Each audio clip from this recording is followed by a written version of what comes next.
بسم اللہ الرحمن الرحیم۔ السلام علیکم ورحمۃ اللہ وبرکاتہ۔ درس بخاری کا سلسلہ جاری و ساری ہے۔ آج شروع کریں گے باب ہے شب اسراء میں نماز کیسے فرض ہوئی۔ حضرت ابن عباس رضی اللہ عنہ نے کہا، مجھے ابو سفیان نے ہرقل کی حدیث کے بارے میں خبر دی اور کہا کہ وہ یعنی رسول اللہ صلی اللہ علیہ وسلم ہمیں نماز، سچائی اور پاک دامنی کا حکم فرماتے ہیں۔ اس حدیث کی ترجمہ سے مناسبت اس طرح ہے کہ پہلے کسی شے کی ذات پہچانی جاتی ہے، پھر اس کی کیفیت جانی جاتی ہے۔ امام بخاری رحمۃ اللہ علیہ نے پہلے فرضیت کے اعتبار سے نماز کی ذات کی طرف اشارہ کیا، پھر اسراء کی طویل حدیث ذکر کر کے اس کی فرضیت کی کیفیت کی طرف اشارہ کیا۔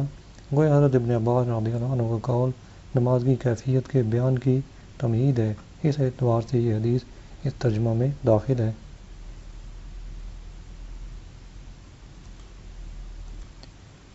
حدیث ہے، حضرت انس بن مالک رضی اللہ عنہ نے کہا کہ ابو ذر حدیث بیان کرتے تھے کہ رسول اللہ صلی اللہ علیہ وسلم نے فرمایا، میرے گھر کی چھت کھولی گئی جبکہ میں مکہ میں تھا، پھر جبریل علیہ السلام نازل ہوئے اور میرا سینہ کھول دیا، پھر اسے زمزم کے پانی سے دھویا، پھر سونے کا تھال لائے جو حکمت اور ایمان سے بھرا ہوا تھا اور اسے میرے سینہ میں بھر دیا، پھر اسے بند کر دیا، پھر میرا ہاتھ پکڑ کر مجھے پہلے آسمان کی طرف لے گئے۔ جب پہلے آسمان کے قریب آئے تو حضرت جبرائیل نے آسمان کے خازن یعنی داروغہ سے کہا، دروازہ کھولو۔ اس نے کہا، کون ہو؟ کہا، جبرائیل۔ اس نے کہا، کیا آپ کے ساتھ بھی کوئی ہے؟ کہا، جی ہاں۔ جب اس نے دروازہ کھولا تو ہم دنیا والے آسمان پر چڑھ گئے۔ وہاں ایک شخص بیٹھا تھا جس کے دائیں بائیں کالے کالے ذرات تھے۔ جب وہ اپنی دائیں طرف دیکھتا تو ہنس پڑتا اور جب بائیں طرف دیکھتا تو رونے لگتا۔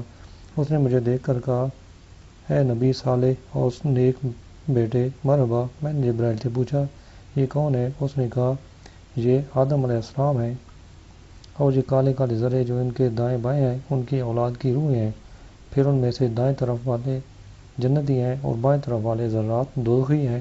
جب وہ دائیں طرف دیکھتے ہیں تو خوشی سے ہنستے ہیں اور جب بائیں طرف نظر کرتے ہیں تو رونا آ جاتا ہے، حتیٰ کہ وہ مجھے دوسرے آسمان پر لے گئے۔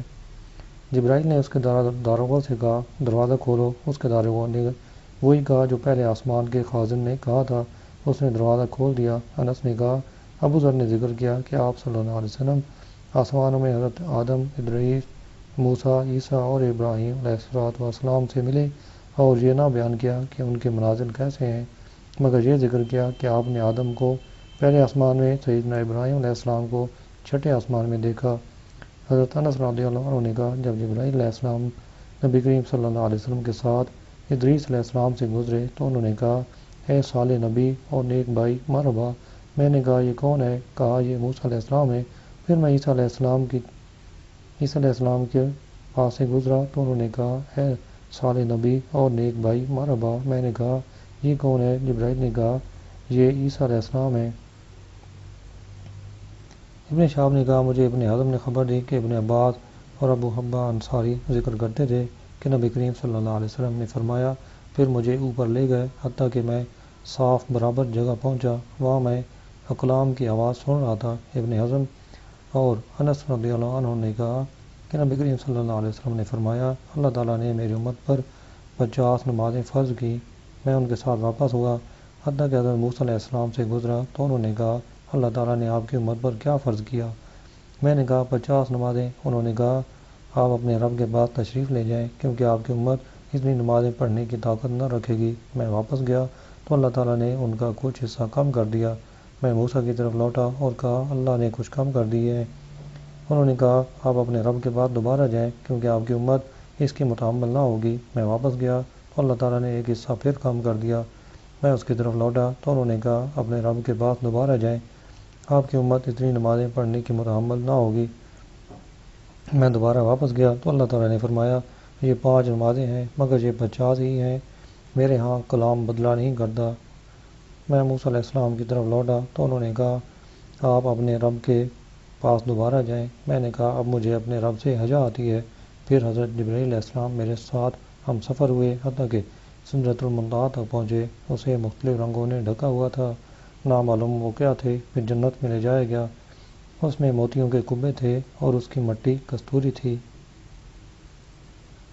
حدیث کی تشریح، اس بات پر سب کا اتفاق ہے کہ 5 نمازیں معراج کی رات فرض ہوئیں، لیکن اسراء کے وقت میں اختلاف ہے۔ قاضی ایاز رحمۃ اللہ علیہ نے کہا، بعض کے نزدیک خواب میں معراج ہوئی۔ اکثر علماء کہتے ہیں کہ مختار یہ ہے کہ بیداری میں جسم اطہر کے ساتھ آپ کو معراج ہوئی۔ بے شمار آثار اس پر دلالت کرتے ہیں اور یہی حق ہے۔ زہری نے کہا کہ اظہار نبوت کے 5 سال بعد معراج ہوئی، کیونکہ خدیجہ الکبریٰ رضی اللہ عنہا نے نماز فرض ہونے کے بعد آپ کے ساتھ فرض نماز پڑھی تھی، اور بلا اختلاف آپ ہجرت سے 3 یا 5 سال پہلے وفات پا گئی تھیں۔ اس روز آپ صلی اللہ علیہ وسلم ام ہانی کے گھر تھے۔ اس کو ہانی کا گھر مجازاً فرمایا ہے۔ ایک روایت میں ہے کہ حتیم میں تھے، مگر وہ واقعہ اور ہے۔ اگر ایک ہی واقعہ ہو تو غسل صدر کے بعد آپ صلی اللہ علیہ وسلم ام ہانی کے گھر تشریف لے گئے اور وہاں سے آسمان پر تشریف لے گئے۔ جبریل علیہ السلام نے آپ کا سینہ شریف سونے کے برتن میں آب زمزم سے دھویا۔ جبریل کے لیے یہ جائز تھا یا سونے کے برتنوں کو اس وقت استعمال کرنا حرام نہ تھا، اور علم و حکمت کی مثالی صورت آپ کے سامنے تھی جسے آپ کے سینہ شریف میں ڈالا گیا۔ فرشتہ کا یہ سوال کرنا کہ کیا سید عالم صلی اللہ علیہ وسلم کو آسمانوں پر تشریف لانے کے لیے پیغام بھیجا گیا ہے، خوشی کے اظہار کے لیے تھا۔ سیدنا آدم علیہ السلام کے دائیں طرف جنت میں نظر تھی جہاں آپ کی جنتی اولاد تھی، اور بائیں طرف دوزخ میں نگاہ تھی جہاں دوزخی ہیں، حالانکہ جنت اور دوزخ اپنے اپنے مکان میں تھی، یعنی جنت 7 آسمانوں سے اوپر اور دوزخ 7 زمینوں سے نیچے ہے، اور دونوں کا سیدنا آدم علیہ السلام دیکھ رہے تھے۔ ایک روایت میں ہے کہ سیدنا موسیٰ علیہ السلام کو آپ نے کثیب احمر میں ان کی قبر شریف میں نماز پڑھتے دیکھا۔ پھر بیت المقدس میں آپ ان سے متعارف ہوئے، جبکہ آپ نے انبیاء کرام کی امامت کی۔ پھر آپ ان کو 4تھے آسمان پر ملے اور پھر 6ٹھے آسمان پر ان سے ملاقات ہوئی۔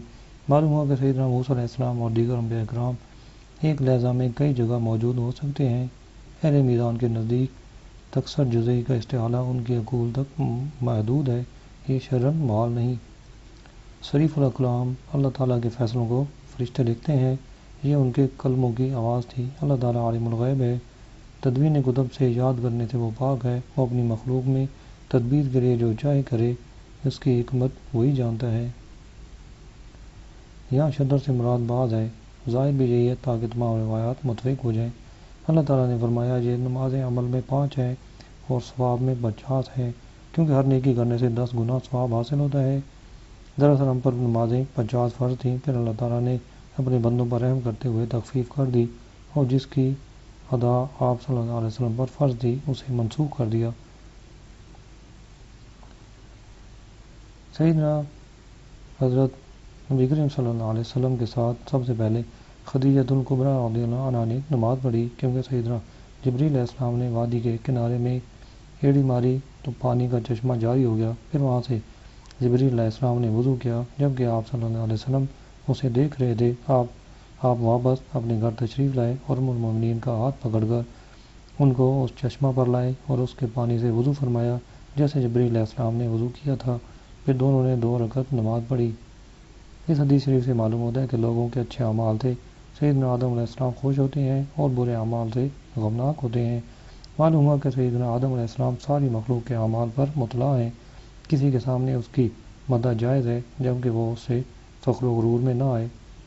اس وقت وتر کی نماز واجب نہ ہوئی تھی، کیونکہ آپ کا ارشاد ہے کہ اللہ تعالیٰ نے تمہارے لیے ایک نماز زیادہ کی ہے اور وہ وتر ہے، جس کا وقت عشاء کی نماز کے بعد ہے۔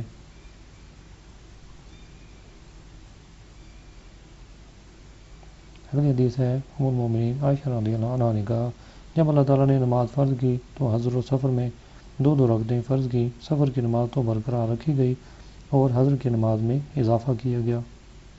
اس حدیث شریف سے معلوم ہوتا ہے کہ اصل نماز 2 رکعت ہے، جو سفر میں ثابت رہی اور حضر میں زیادہ کی گئی۔ اسی لیے سیدنا امام ابو حنیفہ رضی اللہ عنہ نے کہا کہ سفر میں صرف 2 رکعت فرض ہیں، 4 پڑھنا اسات ہے۔ اگلا باب ہے کپڑوں میں نماز کا وجوب، اور اللہ تعالیٰ کا ارشاد، ہر نماز کے وقت لباس پہنو، اور جس نے ایک کپڑا اوڑھ کر نماز پڑھی۔ سلمہ بن عقوع رضی اللہ عنہ سے ذکر کیا گیا ہے کہ نبی کریم صلی اللہ علیہ وسلم نے فرمایا، ایک کپڑے میں نماز پڑھنے کے وقت اسے ٹانک لے، اگرچہ کانٹے کے ساتھ ہی صحیح۔ اس روایات کے اسناد میں کلام ہے، اور جس نے اس کپڑے میں نماز پڑھی جس میں وہ جماع کرتا ہے، جب تک اس میں غلاظت نہ دیکھے اور نبی کریم صلی اللہ علیہ وسلم نے فرمایا بیت اللہ کا طواف کوئی ننگا شخص نہ کرے۔ امام ابو حنیفہ اور شافعی رضی اللہ عنہ اکثر فقہا اور محدثین کے نزدیک فرضی اور نفلی نماز میں اس کی صحت کے لیے ستر عورت شرط ہے، اور امام مالک کے نزدیک یہ سنت ہے۔ زینت سے مراد لباس اور مسجد سے مراد نماز ہے۔ مشرک ننگے طواف کیا کرتے تھے اور کہا کرتے تھے کہ ہم ان کپڑوں میں اللہ کی عبادت نہیں کریں گے جن میں ہم گناہ کرتے ہیں، اور اس آیت کا نزول اگرچہ طواف کے بارے میں ہے مگر خاص سبب کا اعتبار نہیں ہوتا، عموم لفظ کا اعتبار ہوتا ہے، کیونکہ ارشاد یہ ہے کہ ہر مسجد میں نماز کے لیے کپڑے پہنو، صرف مسجد حرام کو خاص نہیں کیا۔ سید عالم صلی اللہ علیہ وسلم نے فرمایا اپنی شرمگاہیں ڈھانپو، اور ابن مسعود رضی اللہ عنہ سے فرمایا جاؤ کپڑے پہنو اور ننگے نہ چلو۔ مسلم شریف میں ابو سعید سے مرفوع روایت ہے کہ مرد و زن ایک دوسرے کی شرمگاہ نہ دیکھیں۔ سید عالم صلی اللہ علیہ وسلم نے سلمہ بن عقوق رضی اللہ عنہ سے فرمایا ہاں ایک کپڑے میں نماز پڑھ لو اور اسے ٹانک لو، جبکہ انہوں نے آپ سے پوچھا تھا یا رسول اللہ صلی اللہ علیہ وسلم میں شکار کیا کرتا ہوں، کیا ایک ہی قمیض میں نماز پڑھ لیا کروں؟ امام بخاری نے اس روایت کو صیغہ تمریض سے ذکر کیا، اس لیے بعد میں کہا کہ حدیث کے اسناد میں کلام ہے۔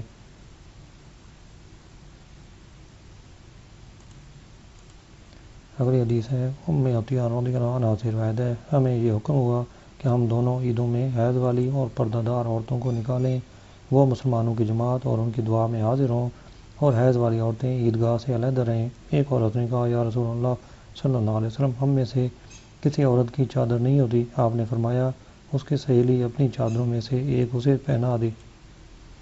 اگلی حدیث ہے عبداللہ بن رجاء نے کہا ہمیں عمران نے، انہوں نے کہا ہمیں محمد بن سیرین نے، انہوں نے کہا ہمیں ام عطیہ رضی اللہ عنہ نے خبر دی کہ میں نے رسول اللہ صلی اللہ علیہ وسلم سے یہ سنا ہے۔ اگلا باب ہے نماز میں چادر گدی پر باندھنا۔ اگلی حدیث ہے محمد بن منقدر رضی اللہ عنہ نے کہا میں نے جابر بن عبداللہ رضی اللہ عنہ کو ایک کپڑے میں نماز پڑھتے دیکھا، انہوں نے کہا میں نے سرور کائنات صلی اللہ علیہ وسلم کو ایک کپڑے میں نماز پڑھتے دیکھا۔ حضرت جابر رضی اللہ عنہ کی حدیث کا یہ دوسرا طریقہ ہے، اور اس میں سید عالم صلی اللہ علیہ وسلم کی طرف مرفوع نسبت کی ہے کہ ایک کپڑے میں نماز پڑھنا نبی کریم صلی اللہ علیہ وسلم سے ثابت ہے۔ یہ طریقہ پہلی حدیث کے طریقہ سے زیادہ متمکن ہے۔ الحاصل ایک کپڑے میں نماز پڑھنا جائز ہے اور پورے کپڑوں میں نماز پڑھنا افضل ہے۔ علامہ عینی نے کہا اس باب میں جتنی بھی روایات ایک کپڑے میں نماز پڑھنے کی ممانعت میں وارد ہیں وہ افضلیت پر محمول ہیں، عدم جواز پر محمول نہیں ہے۔ اگلا باب ہے ایک ہی کپڑے میں لپٹ کر نماز پڑھنا۔ حدیث ہے عمر بن ابی سلمہ رضی اللہ عنہ سے روایت ہے کہ نبی کریم صلی اللہ علیہ وسلم نے ایک کپڑے میں نماز پڑھی اور کپڑے کے دونوں کنارے دونوں کندھوں پر الٹ کر ڈال لیے۔ اگلی حدیث ہے حضرت عمر بن ابی سلمہ رضی اللہ عنہ نے نبی کریم صلی اللہ علیہ وسلم کو ام سلمہ کے گھر میں ایک کپڑے میں نماز پڑھتے ہوئے دیکھا، جبکہ آپ نے کپڑے کے دونوں کنارے دونوں کندھوں پر ڈالے ہوئے تھے۔ ان حدیث کی تشریح ان تینوں روایات سے واضح ہوتا ہے کہ سرور کائنات صلی اللہ علیہ وسلم ایک ہی کپڑے میں لپٹ کر اشتمال کے ساتھ نماز پڑھ لیتے تھے۔ اشتمال اور توشیح ایک ہی چیز ہے، اور وہ یہ ہے کہ چادر کا کنارہ جو دائیں کندھے پر ہو اس کو بائیں ہاتھ کی بغل سے نکال کر اور بائیں کندھے والے کنارے کو دائیں ہاتھ کی بغل سے نکال کر دونوں کونوں کو گدی پر باندھ لے، جیسا کہ بچوں کو اس طرح ایک کپڑا میں لپیٹا جاتا ہے۔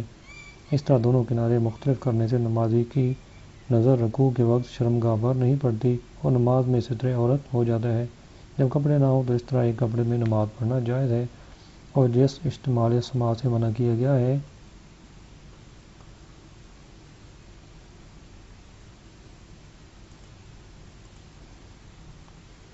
اگلی حدیث ہے حضرت ابو ہریرہ رضی اللہ عنہ سے روایت ہے کہ ایک سائل نے رسول اللہ صلی اللہ علیہ وسلم سے ایک کپڑے میں نماز پڑھنے کے بارے میں پوچھا تو رسول اللہ صلی اللہ علیہ وسلم نے فرمایا کیا تم سب کے دو دو کپڑے ہیں؟ سید عالم صلی اللہ علیہ وسلم صحابہ کی تنگ حالی اور کپڑوں کی نایابی کی اسے خبر دیتے ہیں کہ جب تمہارا یہ حال ہے اور تم میں سے کسی کے پاس دو کپڑے نہیں اور نماز تم پر واجب ہے تو تمہیں علم ہونا چاہیے کہ کپڑے میں نماز پڑھنا جائز ہے، امام طحاوی نے کہا کہ اگر ایک کپڑے میں نماز مکروہ ہوتی تو اس شخص کی نماز بھی مکروہ ہوتی جس کے پاس صرف ایک ہی کپڑا ہو، کیونکہ جو شخص دو کپڑے رکھتا ہے اس کے لیے ایک کپڑے میں نماز پڑھنے کا حکم وہی ہے جو اس شخص کی نماز کا حکم ہے جس کے پاس صرف ایک ہی کپڑا ہو۔ اگلا باب ہے جب ایک کپڑے میں نماز پڑھے تو اپنے کندھوں پر کوئی کپڑا وغیرہ کر لے۔ حدیث ہے حضرت ابو ہریرہ رضی اللہ عنہ نے کہا کہ نبی کریم صلی اللہ علیہ وسلم نے فرمایا تم میں سے کوئی ایک کپڑے میں نماز نہ پڑھے جبکہ اس کے کندھوں پر کوئی کپڑا وغیرہ نہ ہو۔ اگلی حدیث حضرت ابو ہریرہ رضی اللہ عنہ کہتے ہیں میں گواہ ہوں کہ میں نے رسول اللہ صلی اللہ علیہ وسلم سے یہ فرمان سنا کہ جو شخص ایک کپڑے میں نماز پڑھے اس کے دونوں کنارے الٹ لے۔